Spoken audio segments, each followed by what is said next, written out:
Welcome to Dr. Walls and Friends here on the Sisters in Harmony Network, and I am here with Kyoshi, who you see this fabulous award. I have to keep reading the title because I'm just so excited about what it says.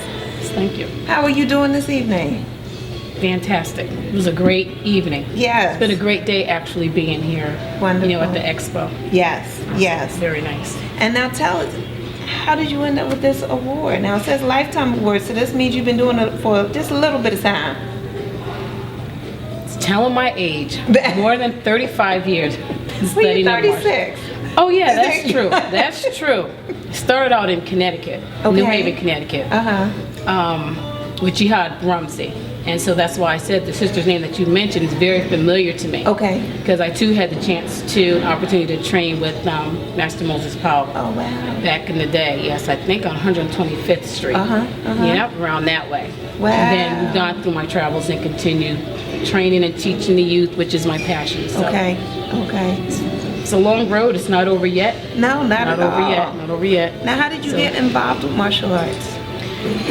Well, I seen a young lady that was training. She was older than me. I just happened to go to the dojo on Park Street. Okay. When I seen her, I was amazed. I says, okay, I want to be her. Okay. She was amazing. She was a black belt.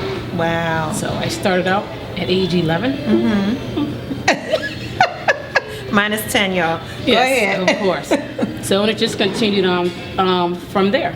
You know, training in Ohio, different places like that, because my husband's military, so traveling around, and I just never stopped. Wow. You know, overseas, Japan, Yokota, you know. Now, what's it been like to be a woman of color training? Because as we were saying off air, I've been interviewing people within the martial arts for over probably about a year now, I would say. And you are a rarity. First of all, women in martial arts tend to be a rarity, and then women of color in martial arts. It's very hard. Okay. It's very hard. We're judged constantly. We have to work harder, you know, and then being of color, then a female, then a master in the arts, they would rather ignore you. Wow. Lots of times some of the old timers would rather you just disappear, or they won't acknowledge you at all. So there's people that are pushing the women in the martial arts and putting them in the forefront. Okay. So it teaches me a lesson to make sure that I'm always pushing my female students to the forefront and ignoring, you know, everything else. And when their men try to act like you're not there, still hold your head up and you continue, you compete, and you teach your young ladies to do the same thing. Because it is hard. Yeah. It is hard. You know, a couple of strikes against me already. It's amazing because it's so interesting because men want their daughters to be safe. Yes. And they want them to learn the self-protection as well as their wives, spouses, partners, however they choose to define the women in their life. However, there is sometimes it seems to be the pushback to train the women as hard. Now, luckily, I haven't come across that. I've come across a lot of male teachers who are saying, women please come, women please come. But somehow there seems to be a divide between the please come and the women actually coming. I want to say it's because of a lot of, there's a lot of pressure.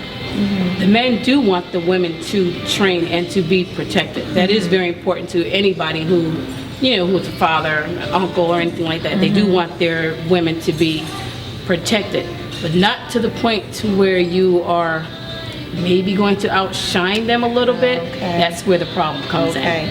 Okay. That's what I've seen. That's where the problem comes in. It's a little intimidation. So reaching out to our audience member, we have an international based audience.